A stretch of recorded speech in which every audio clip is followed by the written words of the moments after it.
Okay, good morning, everyone. I'd like to call the meeting to order and acknowledge that we're on Treaty 1 in Dakota Nation's territory and the traditional homeland of the Métis Nation. I'll introduce the members of the panel today. In the committee room is Mr. Robert Buss, and joining us via Zoom is Ms. Marla Billinghurst.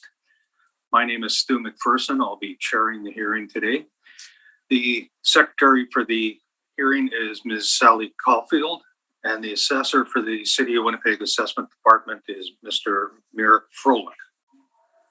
Pardon me. We'll be hearing applications for the revision of the assessment roll in accordance with the Municipal Assessment Act. The matters for which revision is requested have been described in each application, and we'll limit discussion to those matters. The statements that are made at this hearing are sworn testimony. Anyone speaking to the matters must be sworn in. Please be advised that comparisons of assessments of properties are not considered evidence of market value by the Board of Revision. The Board of Revision is appointed annually by Council. It's independent of it and the City Administration. It makes its decisions on the basis of the evidence provided at this hearing and issues a written order that will be mailed to all parties as soon as possible. Please note the Board's decisions with respect to an application may be appealed to the Manitoba Municipal Board if the matter pertains to assessed value or classification, or to the Court of Queen's Bench if the matter pertains, if the matter pertains to the application of exemptions from taxation. Should you wish to appeal, information on how to do so will be included with the Board's order. With respect to the hearing process, I'll confirm the points of appeal with your property to be addressed with each applicant following the swearing in. We'll then have the assessor's testimony followed by questions the applicant may have, and then the applicant's testimony followed by questions. Each side will have an opportunity to summarize if they so wish. Once all of the evidence about an application has been brought forward, the applicant may leave. And the process will repeat for each item on the docket today. The session will close after all applications have been heard, and the Board will deliberate in private and make its decisions. You'll receive the Board's decision by registered mail as soon as possible. Just as information, all public hearings are live streamed, recorded, and will be part of the public record. I will have you swear the parties in, please. Mr. Assessor, please state your full name. Merrick Froelich. Do you affirm that the evidence you are about to give at this hearing is the truth, the whole truth, and nothing but the truth? I do. Thank you. Mr. Applicant, please state your full name. Rocky Neufeld. Do you affirm that the evidence you are about to give at this hearing is the truth, the whole truth, and nothing but the truth? I do. Thank you. Thank you. We have 5 properties on the docket today. Good morning, Mr. Neufeld. You're here representing the 5 owners of these business premises, and it's the amount of assessed value that we're dealing with. Is that correct?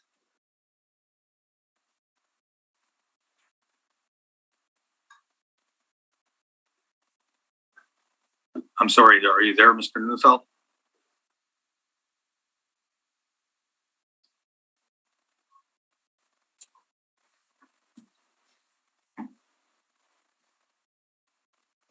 I heard you, Stu. Okay. We seem to have lost him. Okay, well, we'll just wait till we get him back then. I have a question for the panel members, though. Is it normal for not to have a visual of the applicant during the during a hearing process? Usually, but it doesn't. It's not necessary. Apparently, he's having trouble with Zoom. Does not use Zoom, so he's upgraded to something else, but can only get audio instead of visual. I was just curious because this was the first time that it occurred, right? For me. We have had applicants in the past that just dial in. Okay, thank you. Okay, are you there, Rocky? Yeah, I just had a little finger misapplication here. Okay, you did hear the preamble, did you not, Mr. Neufeld? Yeah, I got all that. Okay, so we're just going to deal with the properties as they're listed on the docket today. You're here representing the 5 owners of these business premises, And we're dealing with the amount of the assessed value. Is that correct? Yes. Okay, thank you. So the first property we're going to hear today will be 2008 Logan. So when you're ready, Mr. Assessor, we'll hear from you, please. Yes. The file number is 21457. The business ID number is 31916. The initial ARV value was 153,960, using a blended on 9790 square feet, using an overall blended rate of 1573. There was a reduction at the 2020 Board of Revision hearing, where the rent was changed to $9.50 plus occupancy costs. So my recommendation here today is $114,120. I've provided a list of comparable properties that are within the range of the 2020 realty decision. It's my understanding that the applicant will accept this, so I'm not going into more detail. I do have a workup on page 5 of my document showing the breakdown of the rents that have taken place. Thank you. Mr. Neufeld, any questions for the assessor regarding this? No questions, and we are accepting the recommendation. You are accepting the recommendation. Does the panel have any questions or concerns regarding the recommendation and the acceptance of it, Mr. Buss? No questions, Mr. Chairman. Ms. Billinghurst?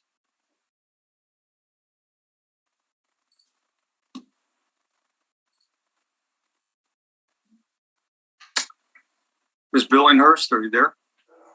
Sorry. Yeah. I had just. Questions or concerns regarding the recommendation and the acceptance?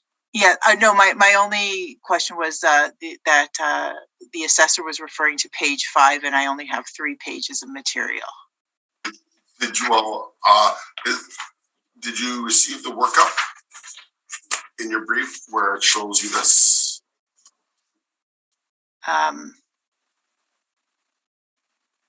Yeah, oh, okay, sorry, that was, I believe that was on, okay, I'm just looking at it on your screen. Okay, thank you. Yeah, because it was on, because I'm double-sided. Well, actually, you know what? You know, it would have been page 4, I guess, because one side was not double-sided. But yeah, okay. Okay, thank you. Part of technology. Thank you for clarifying. I apologize for that. Okay, no question, no further question. Okay, thank you. Then we can move on to the next property on the docket. I'm sorry, I'm just waiting for my. There we go. So that will be 75 Ames. When you're ready, Mr. Assessor, we'll hear from you, please. I'm just trying to line up my information. File number is 21459. Business ID number is 5854. The total ARV is 271,560, utilizing 25,645 square feet and $10.59. We have used 25,645 square feet on the income expense mailers. They use a lower square footage, but they do not factor in the second floor space. So based on 25,645 square feet, we have a base ARV of 208,750 with total occupancy cost equaling 62,830 to come up with a value of 271,560. The applicant has been very good with completing income and expense mailers over the years. And the subject lease that we have on this property is we have reported 25,645, but that's an internal system. But utilizing the rent that they've provided, it comes out to $896, using our square footage at the 25,645. On the mailers, if you look on the mailers that I'll be showing later on, the rent that they have reported is just over $10. So what I've done with my comparables is I've tried to get comparables that are within the eastern side of the city of Winnipeg. So I got a couple of properties on the Bates and I got a couple of properties on Kernahan. We have a range of rents from $792 to $881, and the square foot areas are similar between 22,000 square feet and 32,000 square feet. Subject property is 25,645. Just giving you a quick overview of the property where it's located. It's located on the perimeter, just off the perimeter on 75 Ames, in between, say, La Jabaudier and St. Anne's. It was built in 2000. The wall heights that we have for this building is 22 feet. And we have a land to building ratio of 8 to 1.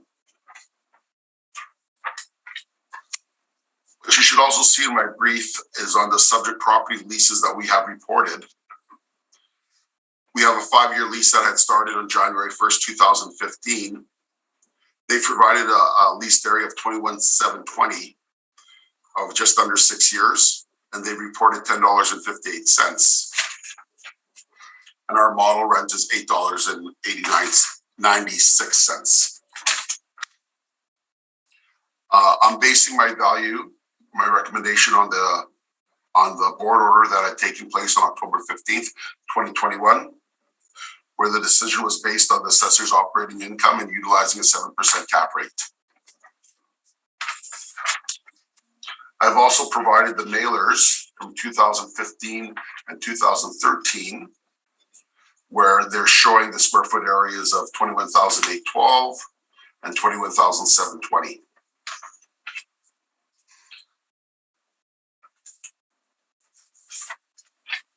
Also, and they do indicate towards the end of my brief on page 18, I've also provided a print screen from 2013, and actually on it says 16 and 18 on my brief from this was from the hearing information from my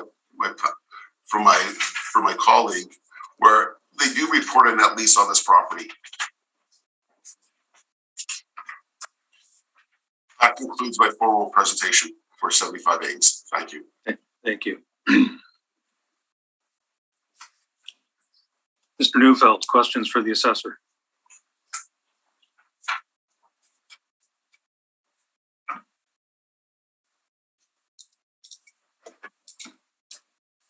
All right, can you hear me now?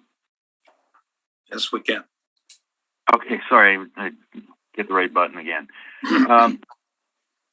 Yeah, first question, is the taxable party for the business assessment the same as the taxable party for the real estate? Well, we have the owners for the business assessment as Wajack Industries Limited, and we have the owner for the realty as Karn Osti Holdings Incorporated. So they're two different parties. Did you investigate if there were any connection between the two? Is this an arm's length transaction?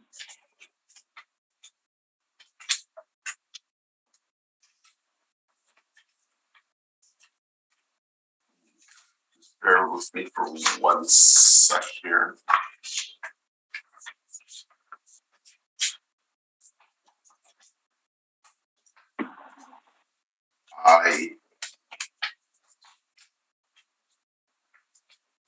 I do not have the information available for that to answer that question. Actually, bear with me for 1 sec here. What I do have the status of title for this property. When the property was first, when there was a mortgage placed on this property for $800,000 in 2000, and the parties do not seem to be related on the information that I have in front of me right now. So are you suggesting that when the owner's rights were covered by an initial appeal for the realty, which of course has further been appealed, that this in some way has any relation to the tenant's rights?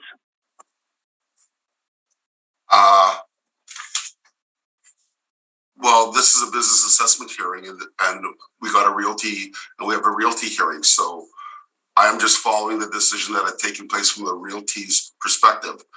Tenants have the business assessment tenants have the right to appeal, just like realty owners have the right to appeal. Just the venue is different. We're dealing with realty as opposed to business assessment, and so I would agree with you that says the business tenants have the right to appeal. We've had situations with regards to other properties where the owners and the owners of the realty and the occupiers of the tenant for the business assessment have been different. Not sure if I'm just trying to. No, I'm just trying to clarify if there's one party, and we'll hear about this later. If one party has a different viewpoint on taxes, the owner, than does the tenant, they of course each have their individual right to challenge that assessment. Correct? I'm not disputing that. Okay, good. Now, in terms of the lease that you mentioned, did you do any further investigation on the history? Well, I've been looking at the history based on the income and expense mailers that they've provided over the years, which I've stated they've been very proactive on. There's been a level of consistency in the reporting. Oh, that wasn't the question. The question was, did you investigate the transaction, not the income and expense forms? Did you interview the tenant, the owner? Do you know anything about the transaction? In the past, there have been agents that frown upon us doing more investigation than what's provided on the income and expense mailer. Okay, well, we don't need to hear that, but is the answer no, you've done no further investigation? That's all I'm asking. Well, I think I did answer the question, so. Mr. Chairman, may I take that as a no further investigation? I just want to move on. Yeah, that's what I gathered. Is it not, Mr. Assessor? The answer is no. No further investigation. Thank you. Yeah, you can proceed. Now, the forms, as well as evidence we presented, indicate a different area that the tenant utilizes. So why aren't you using the actual leased area? Why are you using the gross building area? Because when we enter the property onto the roll, we use the area that's for the entire building from the realty perspective.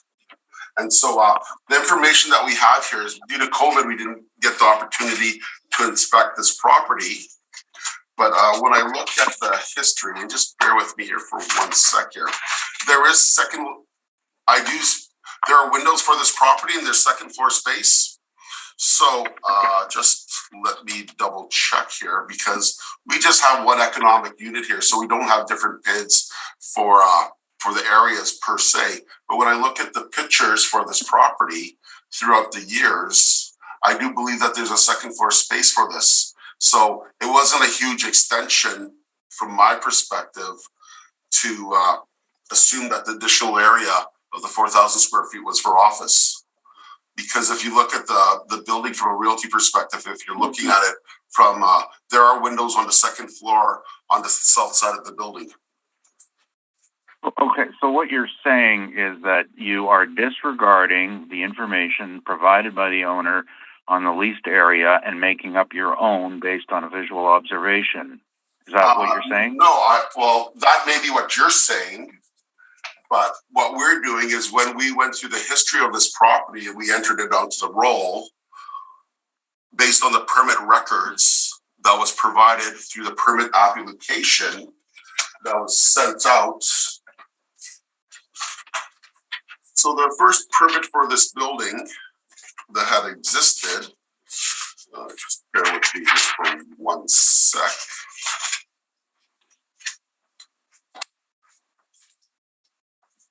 Was on September 10th, 1999. And we had to construct, this is when the building 2 additions to heavy building for a single tenant, and I just give the details. So, and actually, the gross floor area that was given to us on the permit that was dated on in September of 1999 shows 25,640 square feet. So I don't know where you're coming out, you know, so this is not something that the assessment department has pulled out of the air. And for verification purposes, this is a permit that I'm speaking of.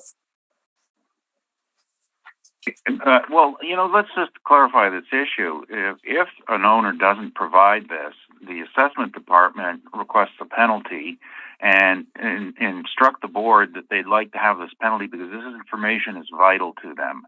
Now that you've received this, though, you're ignoring it completely, aren't you? No, I disagree. I disagree with that. We have similar situations with regards to properties like that are like a Mr. Lube type station, where they only provide us the floor plan of the lease only consists of the floor plan at one rate. So what would happen is, like for Mr. Lube in the past, and I'm speaking to the one that I dealt with in the southwest quadrant in the Seasons of Tuxedo area, where the lease that they've provided us is only the main floor, yet there's a second floor space, which is a lunchroom and a changing area for the staff. And there's also a pit area that's underneath the main floor, which is used to utilize to do the oil changes. So in those situations, we don't use the information provided to us by the owner. We use for the realty purposes the entire space. So there's a method to our methodology here. We're not being disrespectful to the initial permit that had taken out, and which is how we've created the rental areas for the realty and for the business assessment. Did you have the opportunity to inspect the site and determine what the discrepancy was that you're pointing out? I have faith in the assessment staff who entered this property onto the roll. I have faith in the fact that questioning the reasoning when I look at the subject property, that there is when I'm looking at the property per se, there's only windows on the second floor at a higher level on one side of the building. So I think my reasoning is solid with regards to that. But no, due to COVID protocols, I didn't have the opportunity to inspect the building. The comparables you use, they're all from Transcona, correct?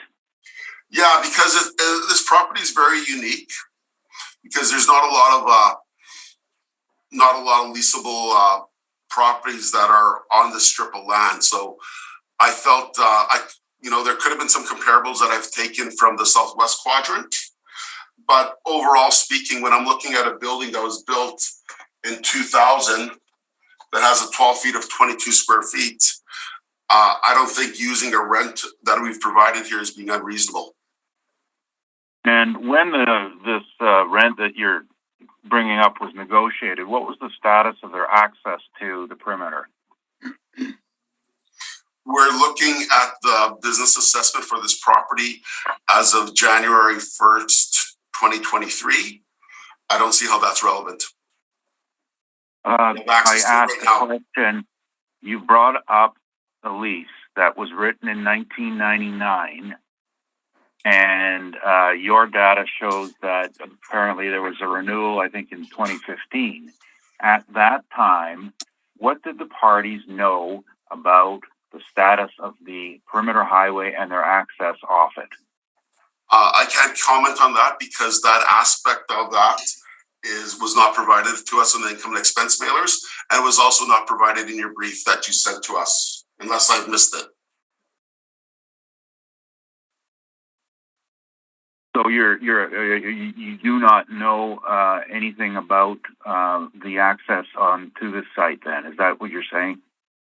Well, you haven't shared that information to us in your brief, so I do not have access to that information right now. when there's a physical change to a property, is it fair to say that the assessment department has the opportunity to review the assessment and determine and reevaluate it? Well, if there was a change done to the property, I'm speaking of Section 13(1) of the Act.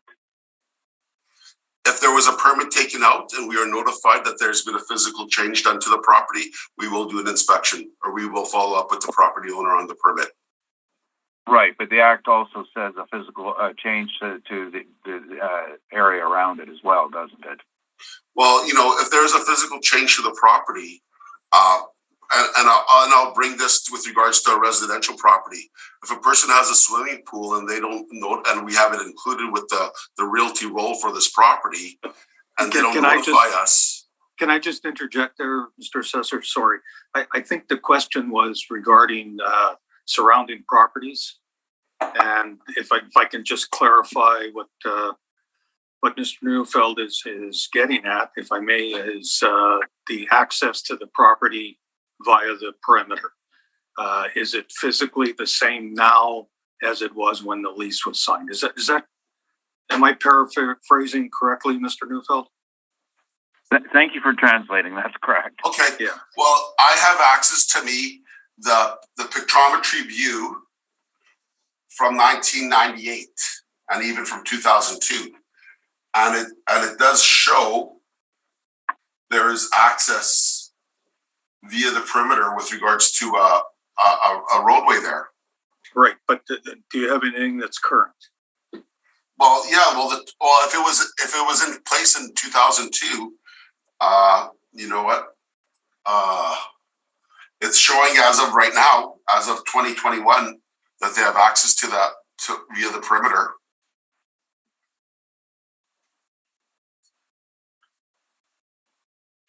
I'm sorry, I didn't want to take over the questioning, Mr. Neufeld. It's still in your court. No, that's fine. I think so. Just the last question for the assessor, and if you don't know this, it's fine. But do you know when the perimeter access was cut to the property site?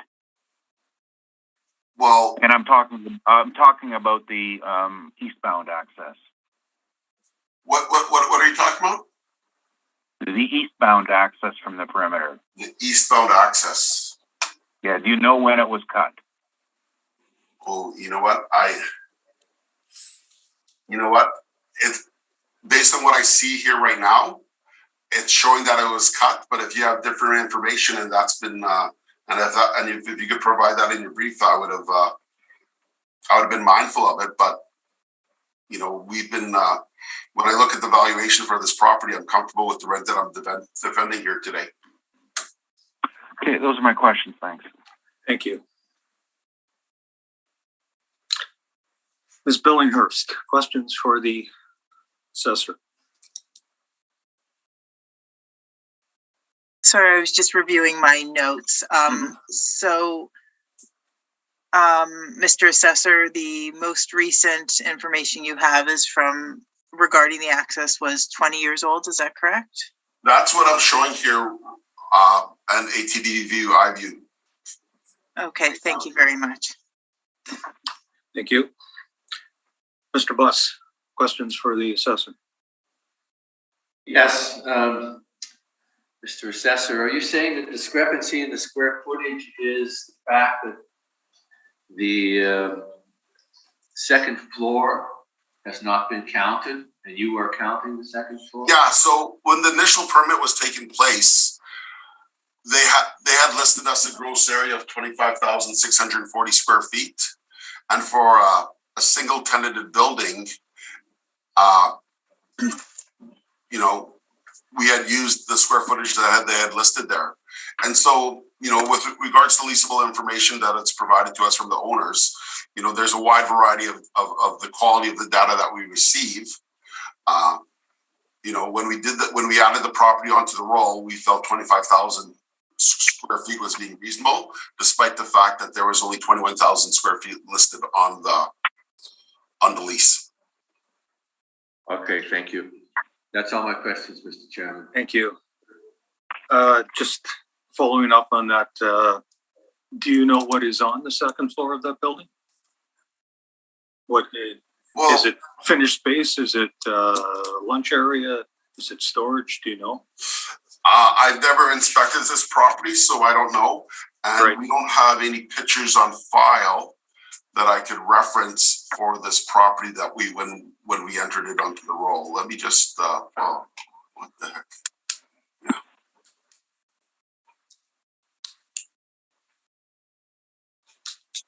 So has the property not been inspected since it's been added on the roll? Just wondered if you had notation of that. Just one sec here. You know, I sometimes just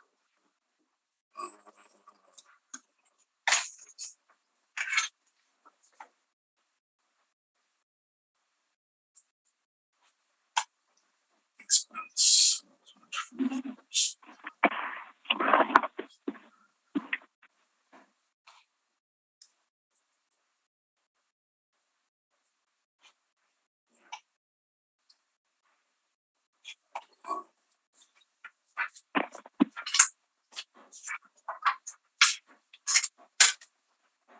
Just oh, good, perfect.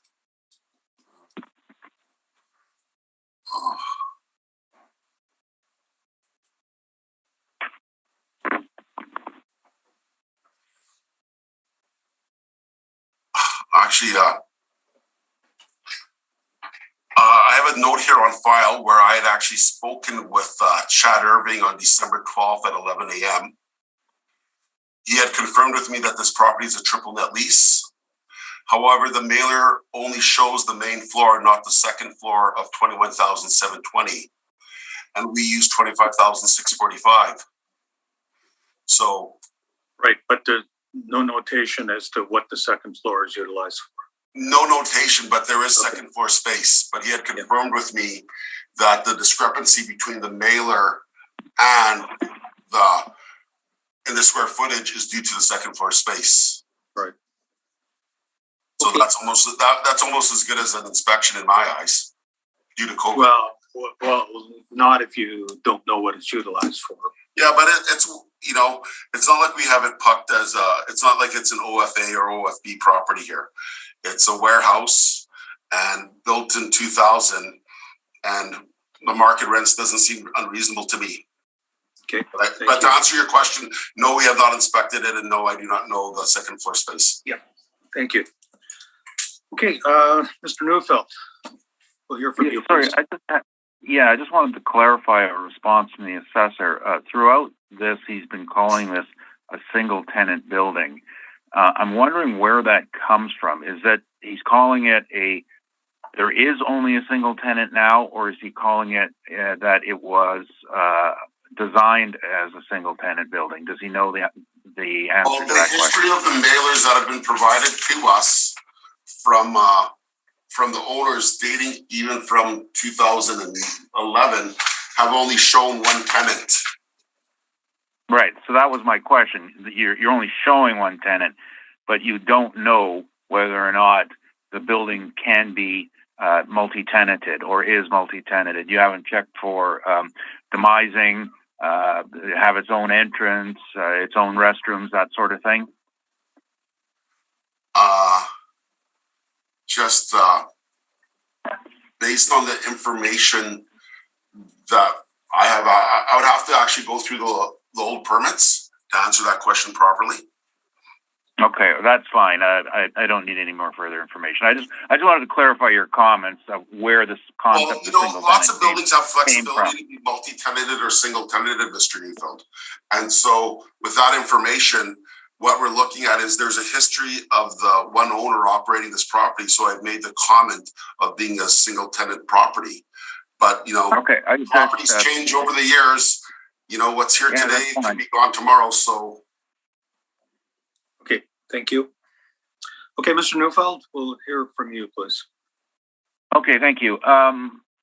And I apologize that not all of this information was brought forward. I wasn't aware that the business tax had gone to a show your evidence in advance thing, and I don't even know if that's past council.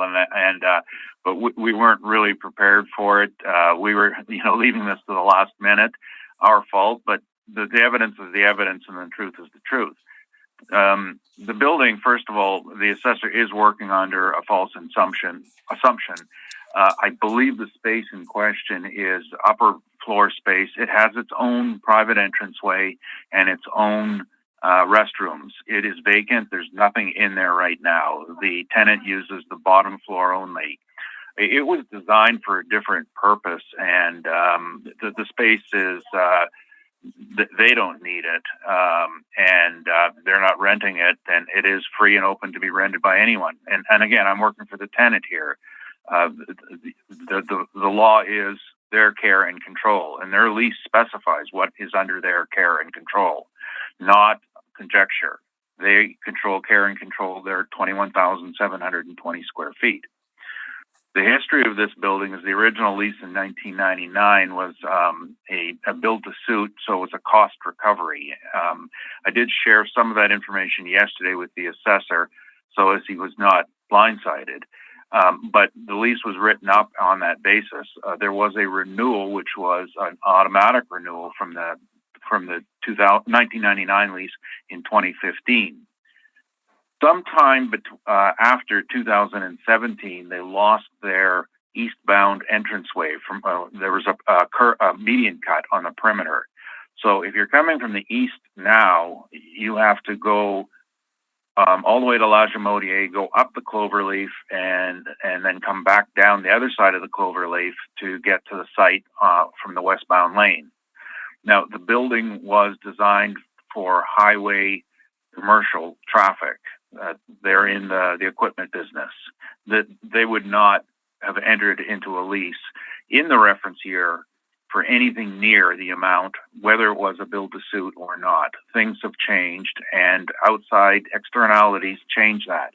So we're completely disregarding the lease. There are two good reasons why, but again, when the world changes around you and the property is no longer suitable for what you want, then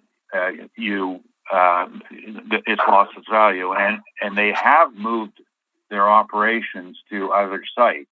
When I inspected it, which was a few months ago, the office area, and this wasn't even due to COVID, was down to, I think they had about 8 or 10 offices on the ground level, and they had 3 people working. The rest of all transferred out to other sites. And the back was used for servicing, and now it's just being used for storage.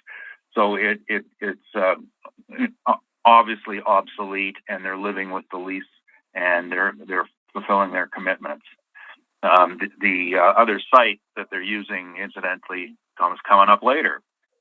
So what we had determined after looking at that it was, I would agree, it's very, very difficult to find rents for it.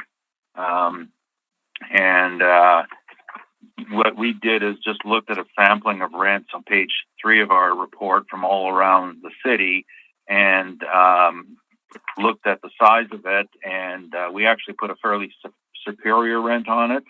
The most superior rent we had was about the middle of the page on Wilkes, which was a new build. I mean,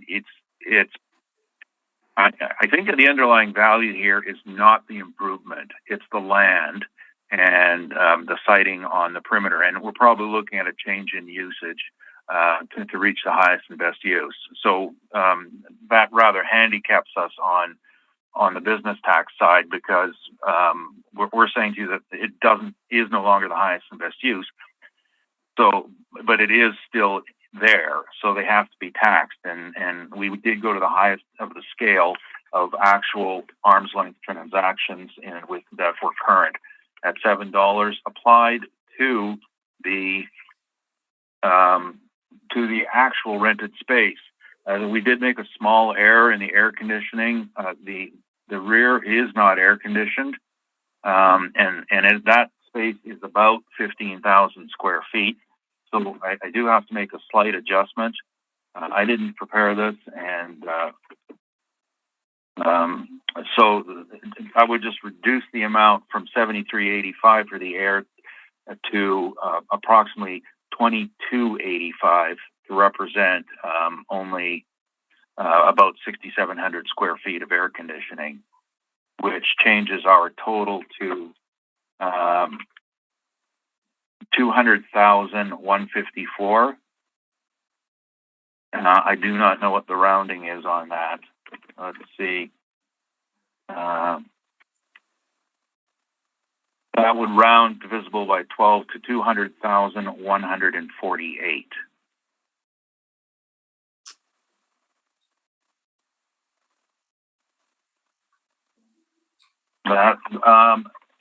And incidentally, if page 4 has a copy of the lease extension, this one was done in 2019, and of course the number is post reference, but it's the one we have, and it shows the square footage, 21,720 square feet, and it's been consistent through that time.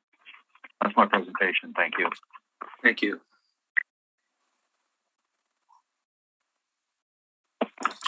Mr. Assessor, questions for the applicant? On page 3 of your brief, you mention one property that was a new built. Are there any other properties on your list there that were built in the year 2000 that are newer?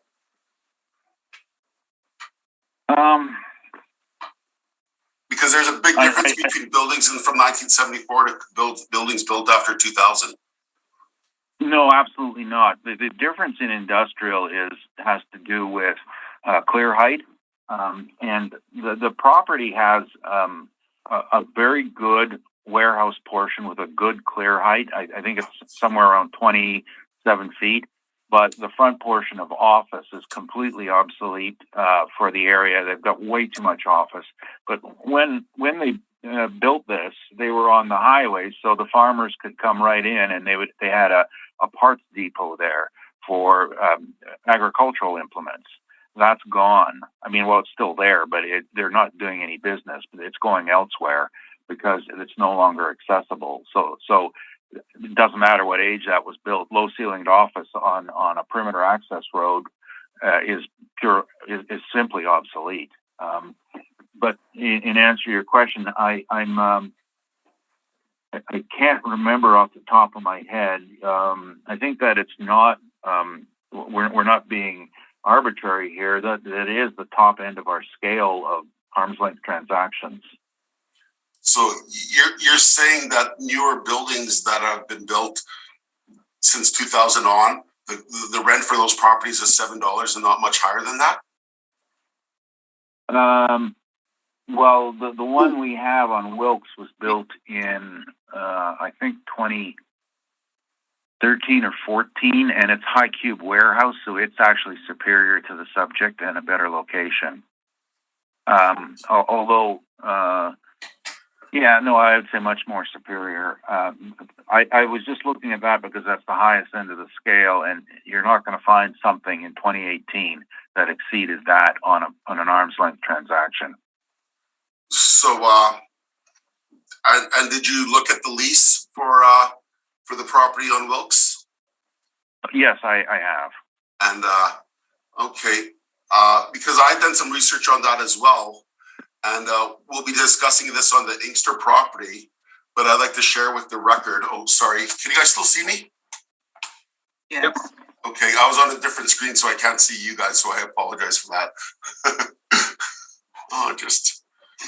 Where am I here? Well, as long as you can see me, that's all that matters. I can't find it here. So it's going to be a part of my rebuttal for the Inkster property, but I have documentation that shows that the actual lease in place is at $9, not $7.07 that Mr. Neufeld is suggesting right now. So I'll be able to share that later on, but where you can actually see the lease in place from the income and expense mailers that we use to generate the model. and it's not $7. My next question is so are you saying that the Wilkes property is much superior in terms of access than the property on that's just off the perimeter? Yeah, the Wilkes property is superior in every way. It's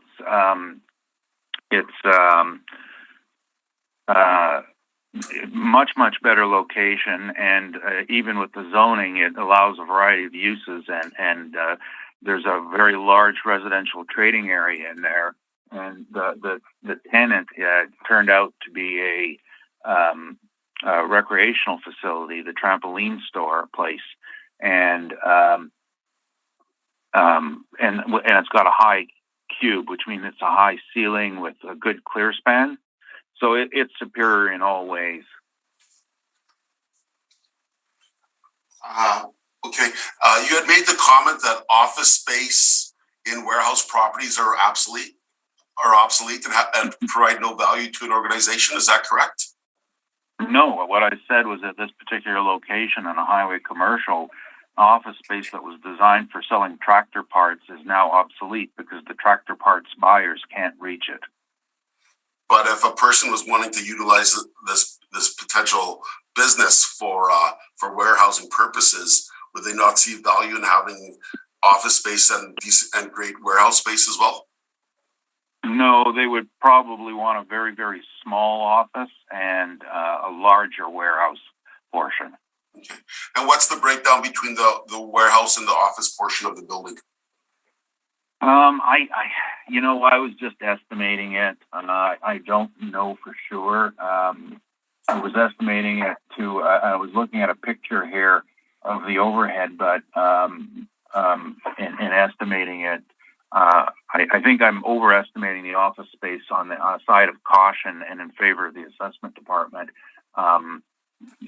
When you look at the overhead, there's 3 building sections. The one that sticks out, of course, is office, and then about 1/4 of the large building is office, and then the rest of the building is warehouse. I have no further questions. Thank you. Thank you. Ms. Billinghurst, questions? No, The they've been applicant? answered. Thank you. No questions. Thank you. Mr. Buss, any questions? Yes. Did you inspect this property, Mr. Ruffel? Yes, I did inspect it. I think I mentioned that earlier. I was out. There was snow on the ground, and it was the current season. I can't remember exactly when. It may have been November. So recently. And at that time, the second floor was vacant? Oh, yes, it was. I went through it. Was it vacant because the employees were home because of COVID, or was it vacant because the tenant doesn't use the upstairs? No, it was absolutely vacant. There was, it looks like no one had been in there in years. No furniture, just empty office spaces and a rather dated finish. It was more like a rec room style finish. The interesting thing I noted was that the upper floor has 8-foot ceilings, whereas the floor underneath it, where the parts are, is a 7-foot ceiling. Just a very unusual thing. Usually you would see that reversed. Okay. And did you give us a date as to when that access was closed off? Okay, sorry, I have an answer to your inspection. It was October 22nd, 2021. The access, the last picture I've seen of it being open was October of 2017. And that's just from Google Earth. I don't know the exact date of the closure. Google Earth has it closed in February of 2020. But when I talked to the people at the site, they said it's been shut for about 2 years, or 2 or 3 years was their comment. Okay. Thank you. That's all my questions. Thank you. And Mr. Neufeld, you're saying that only the office space is air conditioned, is that correct? That's correct. The rear, which would be about 3/4 of the space of the larger building. Yes. So you'll see on my page 2. There's a larger rectangular building and then a white roofed building that sticks out. So the white roofed building is all office, and then the larger building, 1/4 of it, where the red arrow is actually sitting on, is office. And you can also tell that by the overhead or by the rooftop mounted units. So I was just making estimates and coming up with square footage. I think I'm probably, if I measured it here and it'd take 5 minutes to do it, my number might be a bit lower on the air conditioned space, but it's my fault for not providing it to you. So I was just trying to estimate more reasonably. And your estimate is what, 5,000 square feet? Yeah, about 5,000. Or sorry, no, I have 60. I put 15,000 square feet as not air conditioned, so that would make 21,000. 6,100 square feet air conditioned, which would represent 1/4 of the big building plus the side that juts out. Okay. I have a quick question about the air conditioning though. If the main floor of the office space is air conditioning, wouldn't the second floor of the office space be air conditioning? And so wouldn't that lead up to an area of at least 8,000 square feet? Probably air conditioned, but that's not relevant because they don't lease it. That's somebody else's legal right to use that space, not the tenant who appealed. But just because what's on the lease, that without pictures or documentation, it's just hearsay. Because when I look at the property, care and control, I don't see no physical. I don't see no actual evidence telling me that they don't have access to that area. So, and there's municipal board decisions that show if what's stated on the lease may not always be a true reflection of the nature of the occupancy of this area. Okay, Ms. Froelich, you've done your questioning. This is actually my opportunity. Yeah, I will give you an opportunity to make your comments in summation. Thank you. If that's what you're going to need. Actually, I don't have any further questions. So, did you wish a summation at this point, Mr. Neufeld? I just wanted to see if the assessor's finished. I may have a word or two. Okay, Mr. Froelich. I just have 3 points with regards to this property, and there's actually with regards to care and control of the space, and without the documentation provided in Mr. Neufeld's brief, it's hard for me to comment. But if the gross building area is 25,000 square feet, and the main floor area is 21,000 square feet, looking at the second floor space, to me the air conditioning would be at least 8,000 square feet. But it's just hearsay, and we don't have any plans or anything like that. Second point is this was built in 2000, so the value of a building built in 2000, as opposed to the majority of the comparables provided by Mr. Neufeld, would be of older stock. He has stated that only one of his comparables that are listed in that were built after 2000, and there's some discrepancies with regards to the information that we have on the rents. And the third issue is with regards to the access point. When without the actual, we're both under oath here. I'm looking at it, and when I look at this property here, it looks like the road's called Sioux West Road, and it does seem to be there. But I don't. Based on what I see, both from a pictometry point of view and an ATBIV point of view, there does seem to be access to it. But I I can't know for sure without actually doing the physical drive. So I just want to have the record state that. Thank you. Thank you. Mr. Neufeld. Thank you. I think the assessor might be confused a bit on the definition of the word hearsay. Hearsay is third-party information that's not verified. It's gossip. We have a lease. We have income and expense questionnaires returned to the city, and we have first-hand personal inspection. None of those is hearsay. By the legal right of a lease, the tenant, who is the appellant, has no right to use that property, so they cannot be taxed for it. And that's the simplest explanation on this. The next issue in regard to the lease rates, again, externalities, they're road closed. Would this same tenant have leased the space knowing he's going to lose his westbound access? No. The answer is no, they would not have, because they've proven it with their feet, as they say. They're moving elsewhere.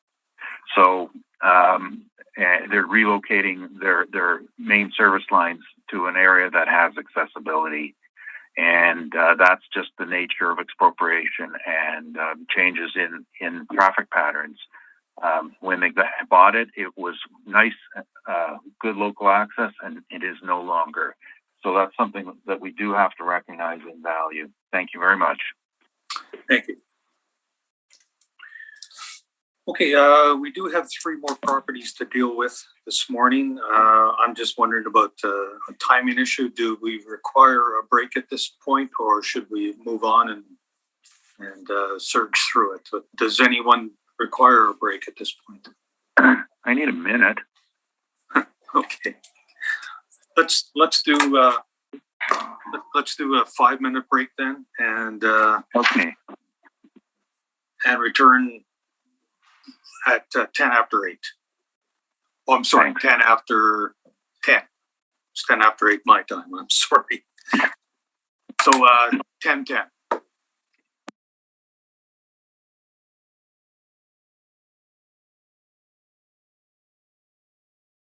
We'll call the hearing back to order. Next property we'll deal with is 2529 Inkster. So when you're ready, Mr. Assessor, we'll hear from you, please. File number is 21460. Business ID number is 1474. We have a ARV value of 320,700, using an area of 29,730, using a blended rent of $10.79 completely. The ARV rent that the assessment department using is $8.57. With regards to the total occupancy cost equaling $65,886. What's interesting to note is that we're only utilizing air conditioning of 9,280 square feet to come up with our valuation. The lease that we have in place states that the reported rent is $14 per square foot, and it's been a 15-year lease. Even though $14 seems high, it's not unrealistic for buildings that were built in this area on Haggart, on Meridian, on Innsbruck, renting north of $10 a square foot. So even though we're not utilizing that, this type of rent of $14 is maybe a bit high, but it's not one that we're using. What I've done here for comparables is I've tried to choose comparables that are in the Inkster Industrial Park, and they're showing a range between $8 and just between $8 and $9, trying to be reflective of this. In hindsight, I probably should have included a lot more rents that were built after 2000, but that was an error on my point. And so we're looking at the value here of this property, showing the rent's reasonable. It was built in 2008. The ceiling height is 28 feet. So 28 feet is pretty significant. Newer building, land to building ratios, 4.67%. Really good access off of Inkster, Innsbruck, being northbound and eastbound and westbound. which is why I'm comfortable with the value that I presented today of 320,700. Thank you.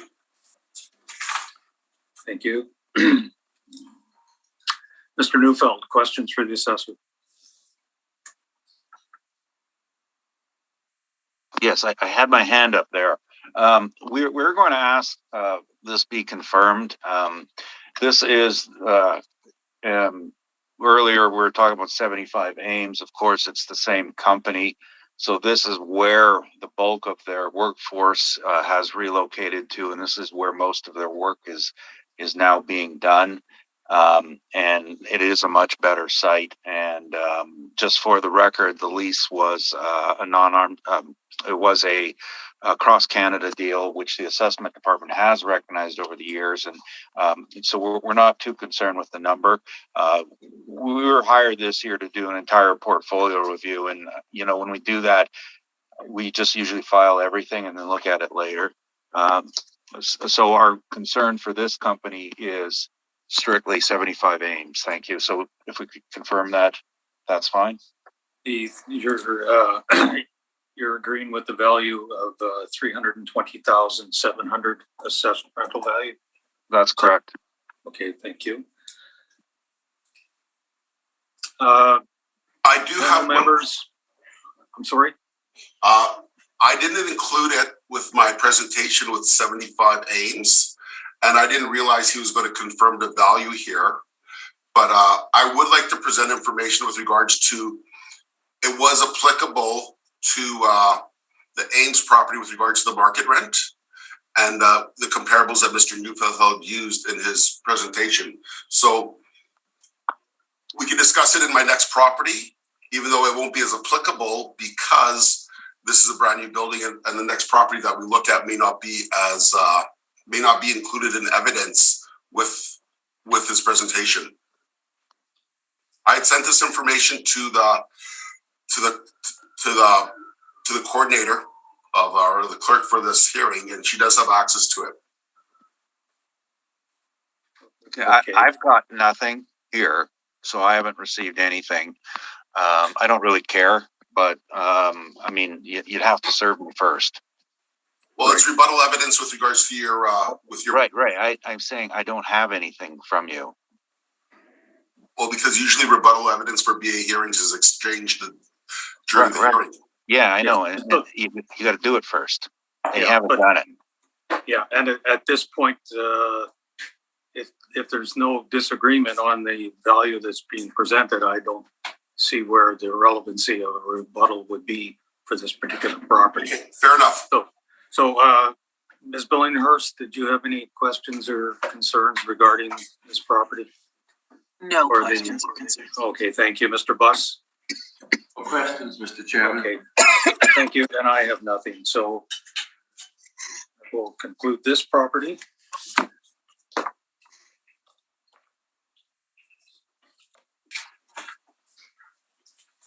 So we can move on to the next property, which is 77 Paquin. So when you're ready, Mr. Assessor, we'll hear your evidence, please. Give me 1 second.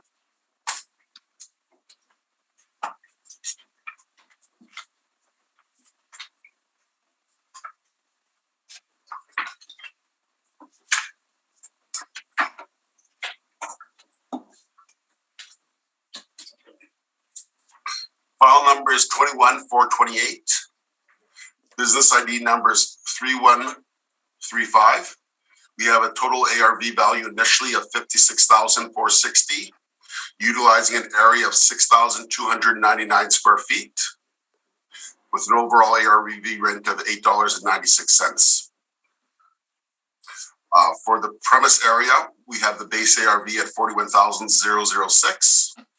Total occupancy cost at $15,433 to come up with the value of $56,460. The lease that they have in place is a gross lease that from $5.45.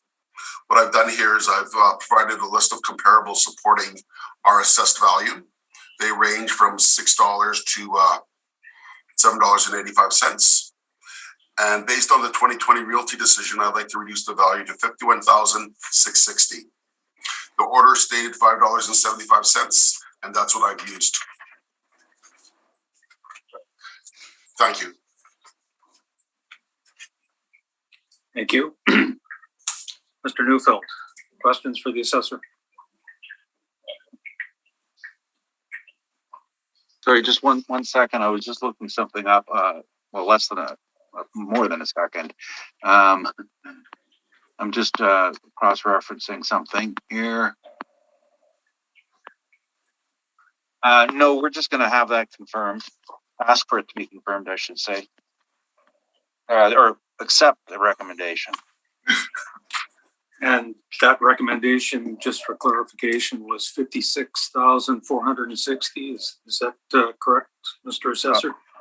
Yeah, the initial assessment was 56,460, and my recommended value is 51,660. 51,660. Yes. Yeah. And our only objection would be rounded up instead of rounding down, but we can live with it. Okay. Ms. Billinghurst, questions or concerns regarding the recommendation and the acceptance? No questions or concerns. Thank you. Mr. Buss? No questions, Mr. Chairman. Thank you. I have nothing further with that then.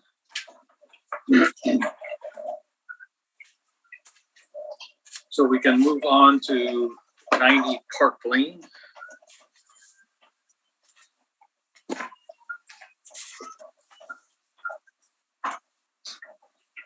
Just give me a moment here, please.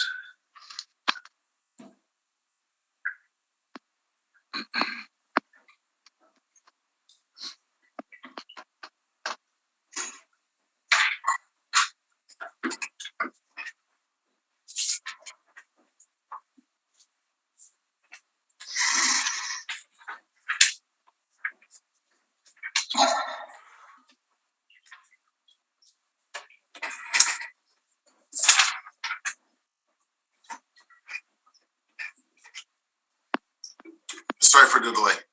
Yeah, no, I'm still waiting for mine to load. Okay, we're good whenever you're ready, Mr. Assessor. Thank you. The file that we're looking at is 90 Park Lane Avenue. File number is 21458. Business ID number is 53818. The ARV value that we have for this property is 178,020, utilizing 20,185 square feet and an overall blended rate of $8.82. The area has been stated. Our base ARV was 128,578, and we have it. And we have the occupancy cost matching the same area to come up with 49,453, which is the rounded up value is 178,020. There is a lease in place from the income and expense mailers showing that it's leased out for $8.16 a square foot. And what I've done with my comparables is that I've shown some comparables that are all in the northwest quadrant. You know, they're within the range of 14,000 square feet to 25,000 square feet. And they're within a range of $6.05 to $7.50. I'm recommending that the assessment be confirmed because there is a recent sale on this property, which was not appealed in 2020. And the numbers line up in terms of our assessed value being fair. On the next page, I have a picture of the subject property, or a couple pictures of the subject property, just showing the condition of the building. For more information on the building, the initial building was built in 1979. The wall heights range from 12 to 35 square height tall. And that's just as a quick overview. What I've also included is I've included the sales of where it took place, where it was where the property had sold for $1,850,000, and it's overall the building's in good condition. There's nothing here that would tell us that the sale was not legitimate. And then and how the property was financed. And then subsequently, I have the income and expense mailer from 2017 showing the net rent of $152,670. 152,670 divided by 20,348, which works out to $7.50 that we have on the mailer reported.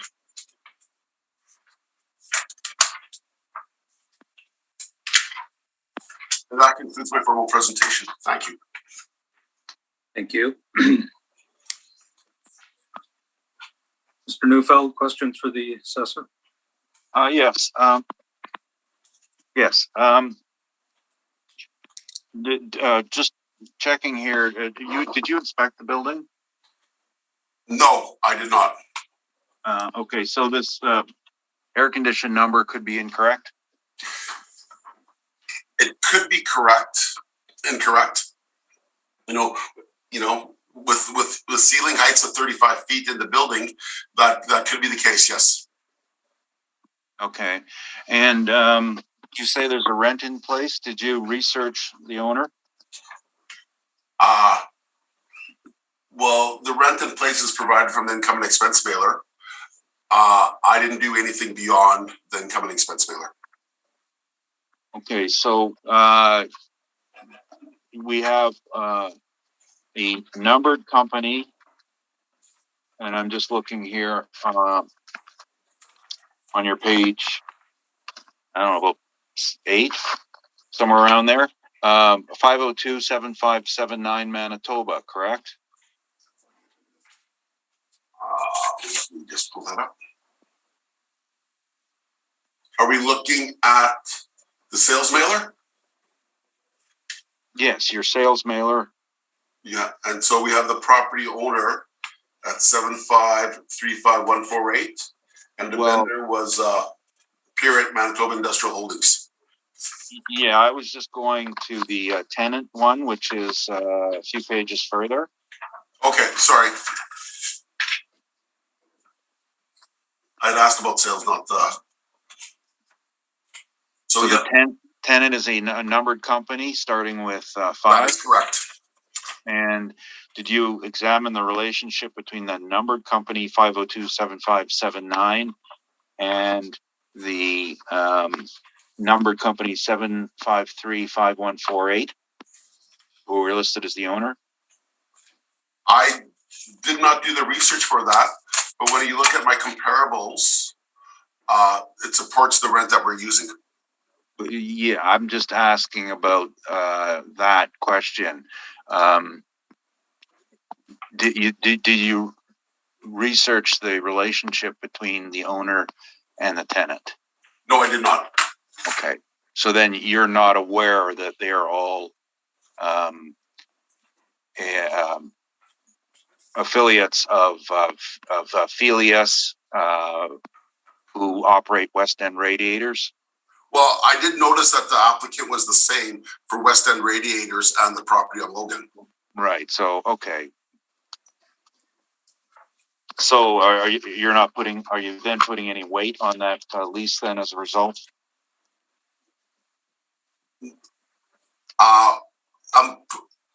When we're looking at leases here per se, for considering what they had paid and what we have it valued at with regards to the market rent that had taken place recently, I don't believe that the rent that we're using is unreasonable. Yeah, that's not my question. Are you putting any weight on the lease? I put a lot of factors into the valuation of the properties that I defend at a hearing. Okay. I take all information. I'm telling you, and questioning is that you did notice that there was some commonality in tenant and landlord. So as a result, should this bear any weight to us today? Well, prior to the questioning, I didn't see that any information that was in your brief. And I've answered the question with regards to how we come to market rents and overall valuation processes. We put all weights into all the information that we receive. Okay. So I guess just going back, how much weight are you putting on this lease? Anything? Asked and answered. No, you're supposed to say yes, none, a lot. a little, something like that. That's how you answer that. Mr. Chairperson, I think I've answered the question properly. Yeah, I think we can move on. I think we know what the applicant's question is and the assessor's answer. So, well, you know where I'm leading with this, of course, but I think the opportunity is to ask if the assessor was aware of the relationship, and that's all I was asking. Correct. Okay. And where's Park Lane? Park Lane's in the northwest quadrant of the city of Winnipeg. It's indirectly off Keewatin. It's the access is not as great as some of the other properties that are there because the access point is very distinctive because you can only access it via Helka or on Park Lane Boulevard. So, but it is an industrial park and our rents seem reasonable for the area. It's not as ideal as the location on 75 Ames. Well, I'm asking in relation to locations on Keewatin, Paramount, and Logan. Well, there are lots of rents that we have, and the rent that we're using for this space per se is not being unrealistic based on the recent sale price and the comparables of other comparables in the Inkster Industrial Park area. Is this is the improved area all on one level? For the subject property? Yes.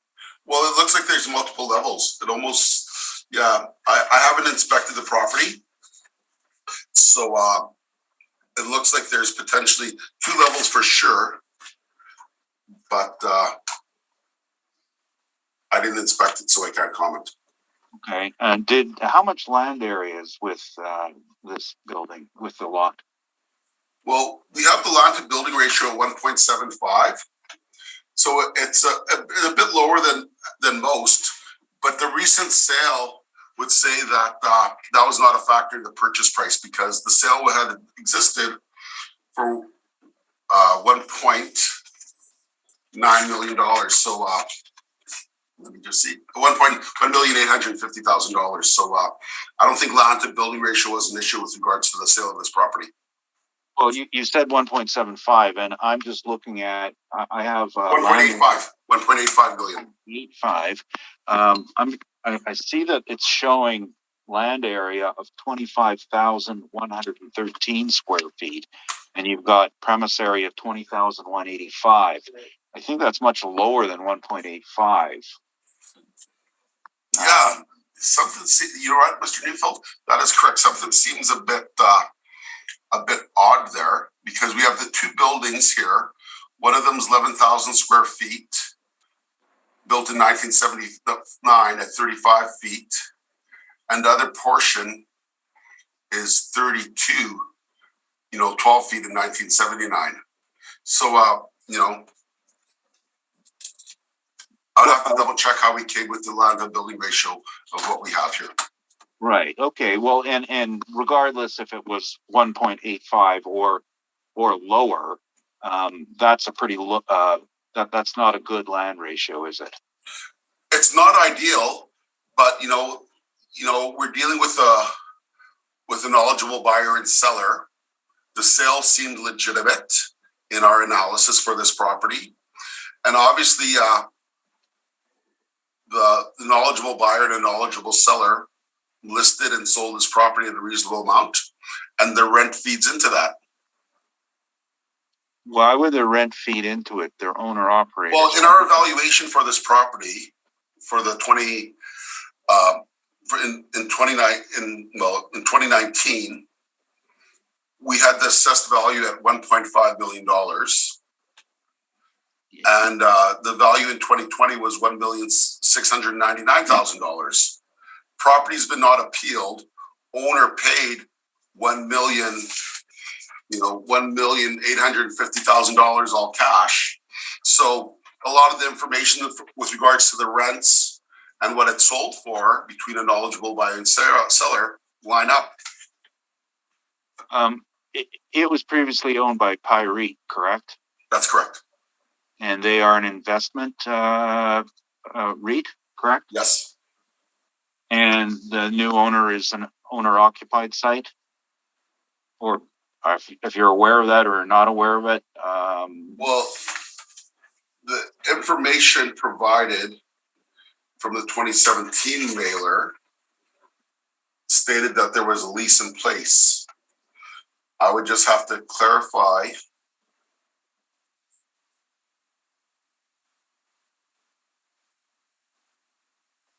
Yeah, it's fully owner occupied right now.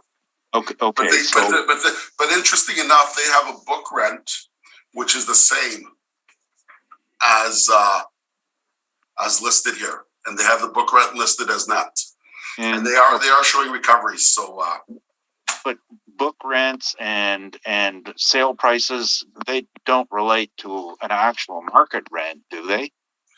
I think everything correlates to one thing or another, because at the end of the day, you're looking at a dollar amount, and you can't look at market valuation in isolation. You need to look at all factors that take place. Did you go and ask the owner? Did you decide to purchase this because of a rental issue? Repeat the question, please. Did you ask the owner, did he purchase it based on the rental value?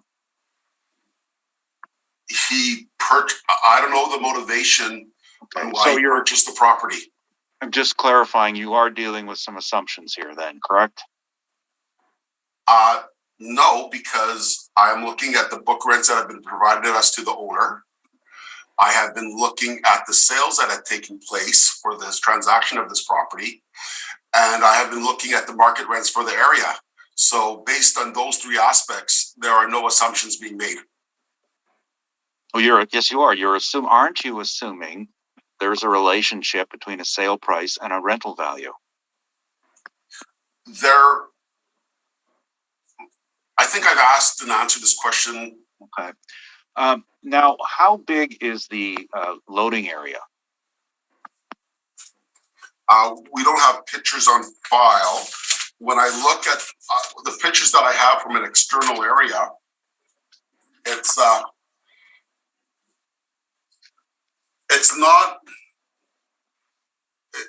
not ideal based on what we've said before, but in other circumstances and with regards to the market rents, I don't think it affects the market rent for this property. It's not like we're asking for a $10 rent for this property. Our rent is $6.37, and it falls within the range for other properties in the area. What's the turning radius of a semi-trailer? Do you know? I do not know.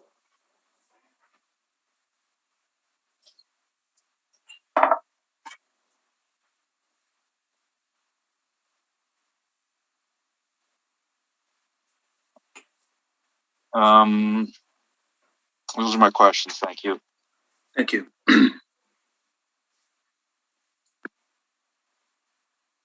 Ms. Billinghurst, questions for the assessor?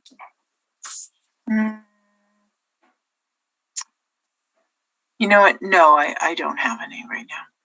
Thank you. Mr. Buss, questions? No questions, Mr. Chairman. I'm sorry, you don't have any questions? No questions, Mr. Chairman. Thank you.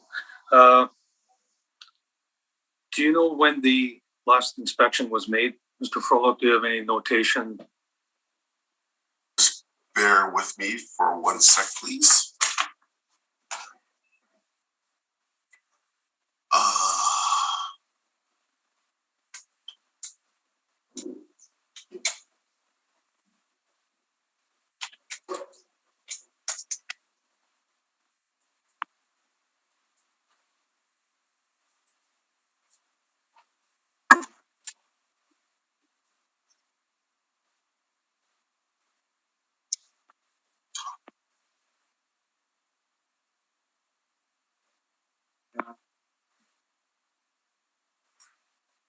We have no inspections on file, Okay. but it has been appealed in the past.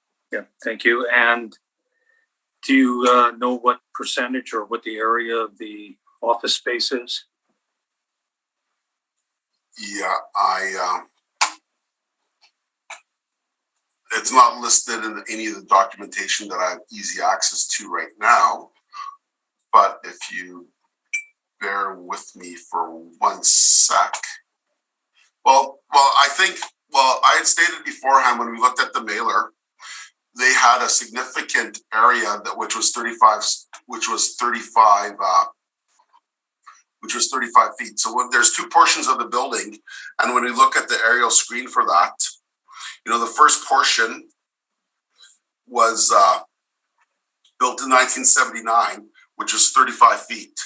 The second portion of the building, and just using my gut feel, is 12 feet. So I think, the majority of the space is 35 feet. And only 30, which would be the front portion of the building, which is office space. So about 3,200 square feet of office. Yeah, that would be my estimate. Okay. And the land to building ratio, that's done on the footprint of the building. Is that correct? It's not a gross floor, it's a plan area, is it not? Well, when you calculate it? 32. You know what? I think that's where the issue comes into place of Mr. Neufeld, why the ratio should be higher. So if we're looking at 25,000 as the assessed area, we have 11,000 and 3,000, which is 14,000. So we got 15,000 roughly over 25,000. So the 1.75 does seem reasonable to me that we're using for this.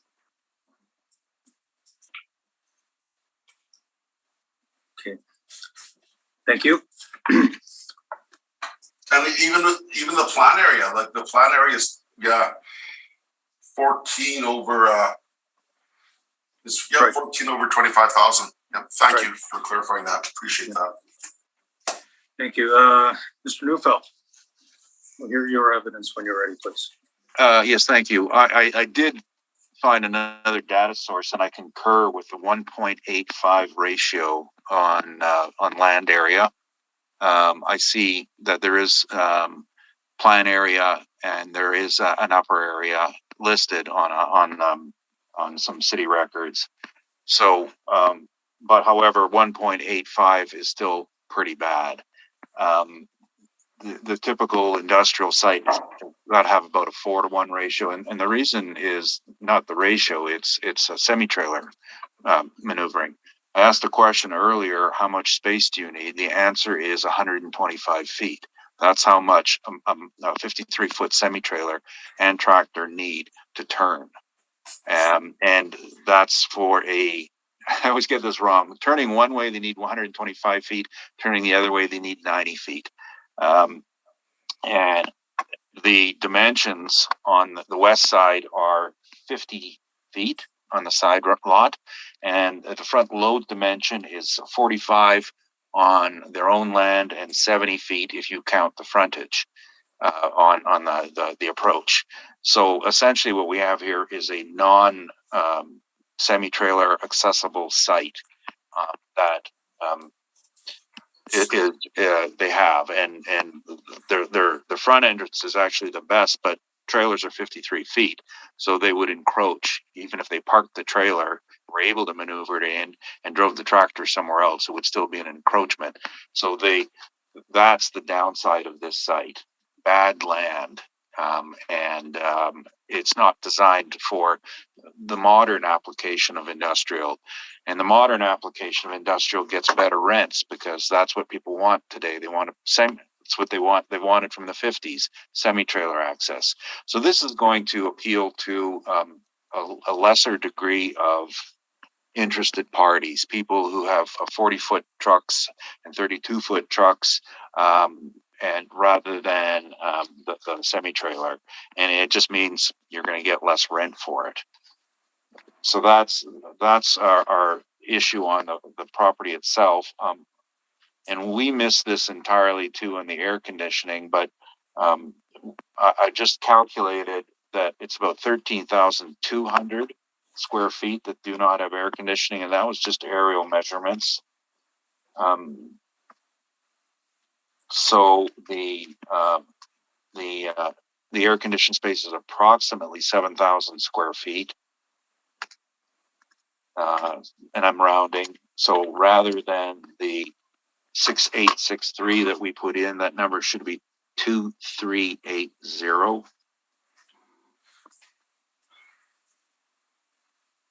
That brings our total ARV request down to from 150378 down to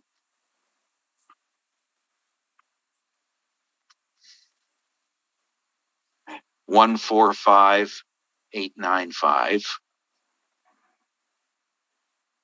and rounding for the 12 to 145884.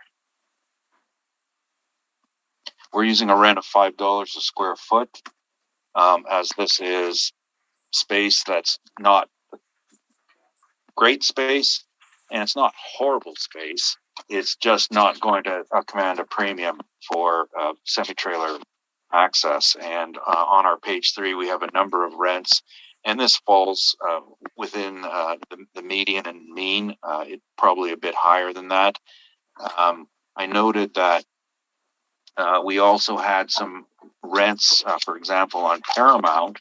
And the thing to point out on Paramount is that it's a very large complex that has different rents for different users. The ones we had listed on Paramount, and that's on my page 3, were $4.50, $5, $5, $4.15, $5, $5.25, $5.25.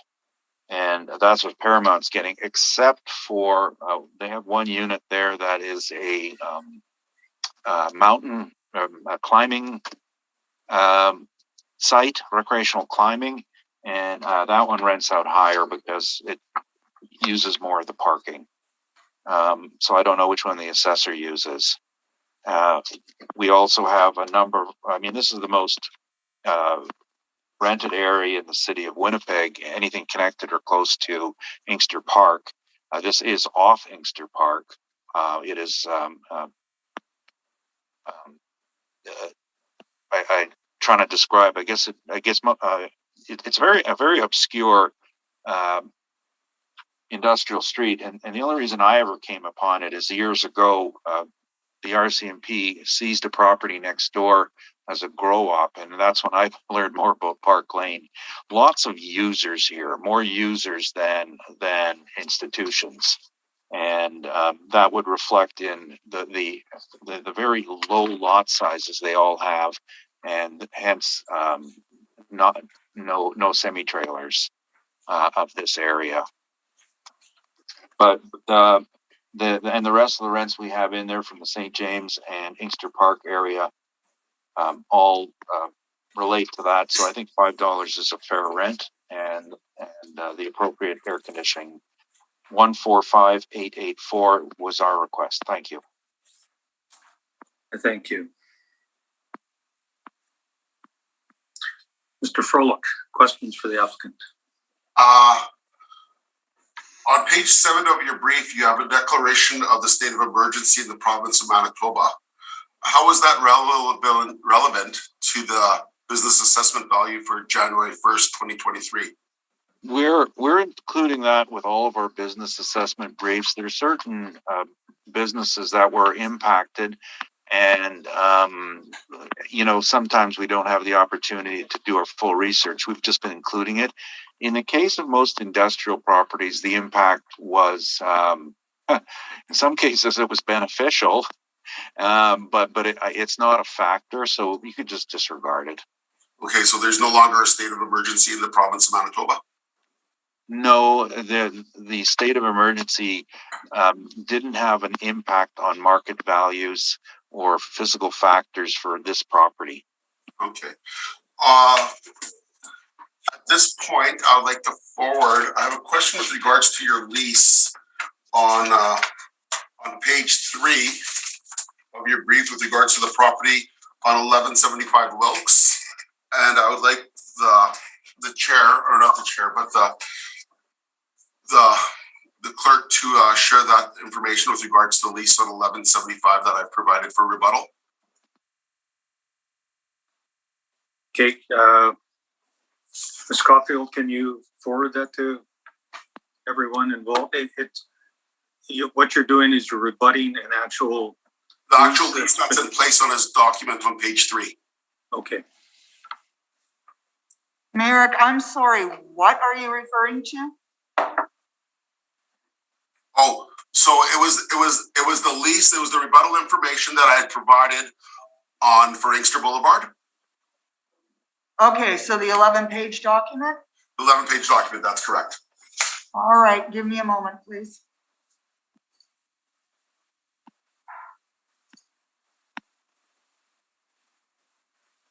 Mr. Neufeld, is this something you've seen prior? No. Okay.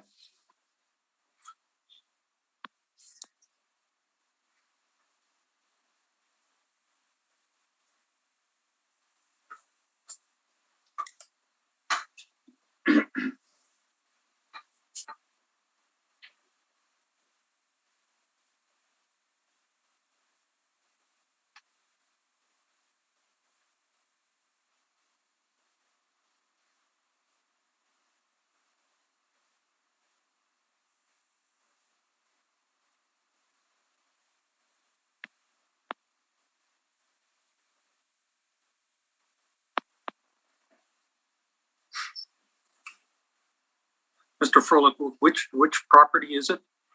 So if you look on Mr. Neufeld's comparables, right, it's 1175 Wilkes. Okay, I've got that. Where it's a new build? Yep. And I could ask Mr. Neufeld questions as we're waiting for the document to surface. Yep. Mr. Neufeld, when was this property? What year was this property built?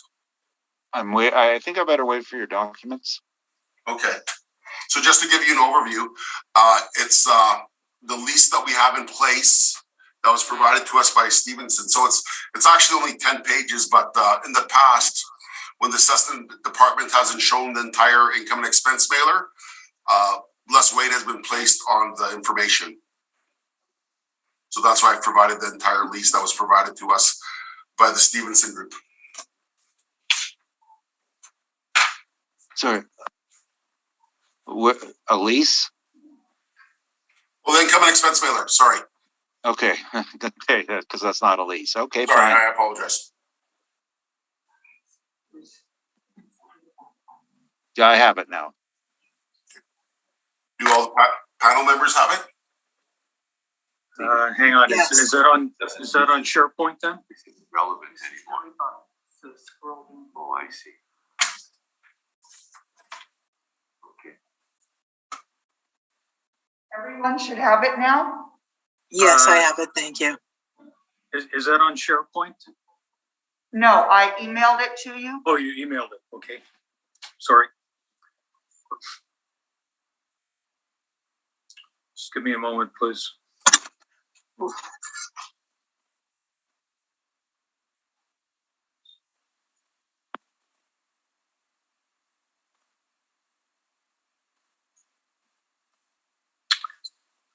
Okay, I have it. We can proceed.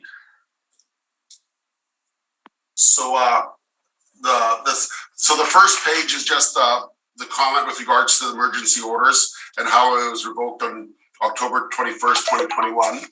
Second page is the quick overview that was provided to us on the cover sheet for 1175 Wilkes. The fifth page is just like the overall market rent for this property with regards to the revenues, the recoveries, and their expenditures. And then towards, I think, page 7 of the brief, it shows the leasable area for jump park trampoline. So looking at the information that Mr. Neufeld's provided, that we've provided, so we have the start dates the same at August 1st, 2017. We have the leasable area at the same of 27,816. But Mr. Neufeld has reported a rent of $7.07. But the pretty clear mailer that we've received from the Stevenson group is clearly showing $9. So I was wondering where Mr. Neufeld got the $7 because it hasn't been provided to us on the income and expense mailer from the owner of the property.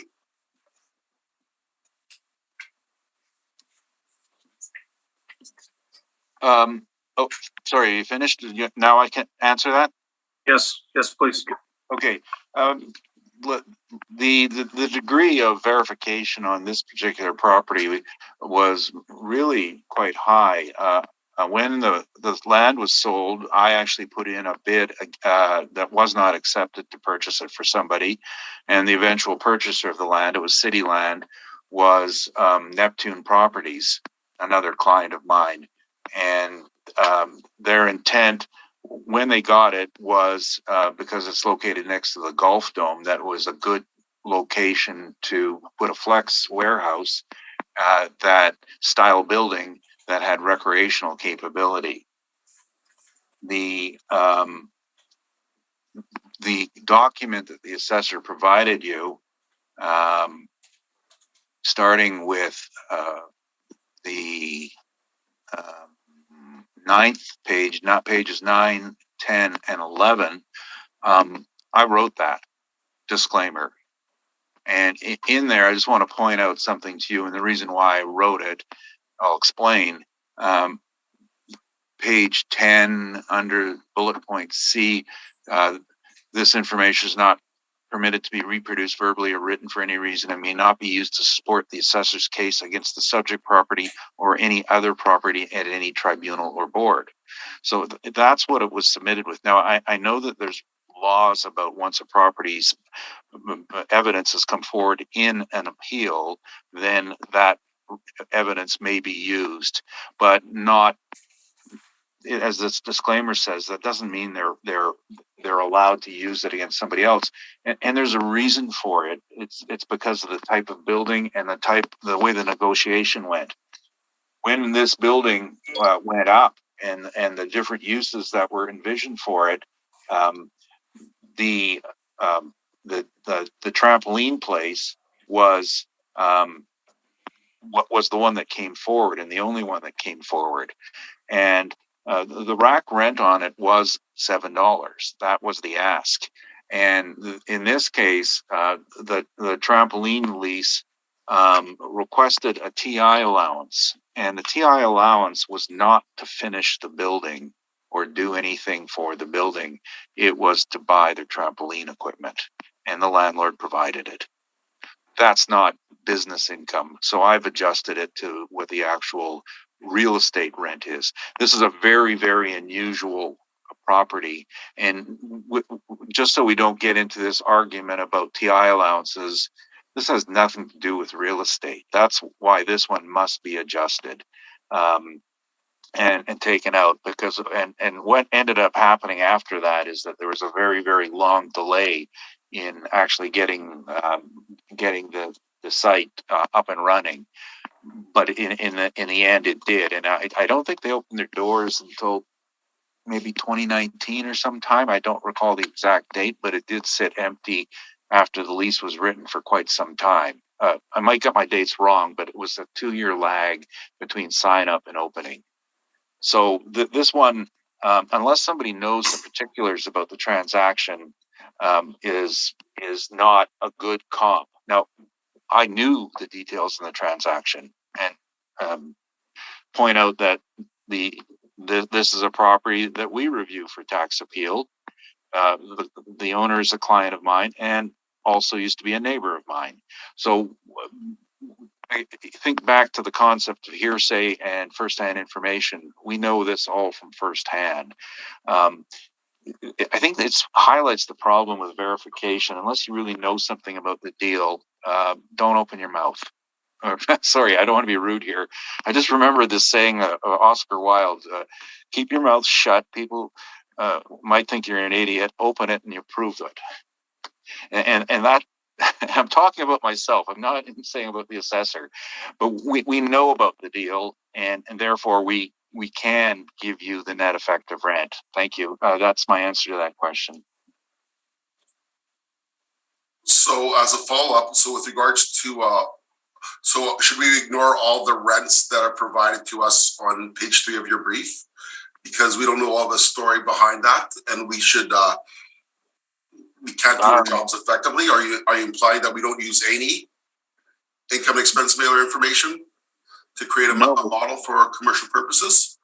What you see presented on page 3 are rents that we've had the chance to go through and verify and calculate what the real estate deal was between landlord and tenant.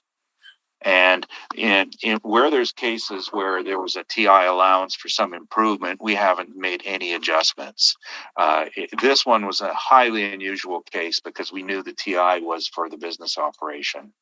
And without knowing, this is the job that an appraiser has to do, present information that's been verified, and I'm under a different set of standards than the assessor in that I have to bring you the data as it's appropriate and in a format that supports it being used for market value. That's what all of these rents are. There will be some stories behind several of these deals, and under cross where we have those stories, but what we're attempting to do on page 3 is to show you a good sampling of market deals, and let's just call it our form of mass appraisal. This is what the real activity was in Winnipeg with clean deals.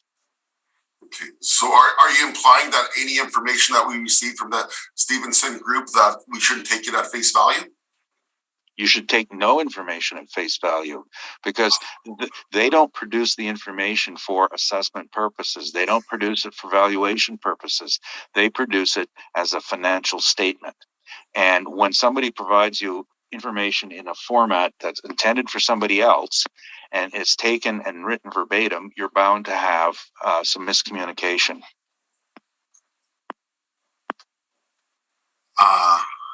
Okay.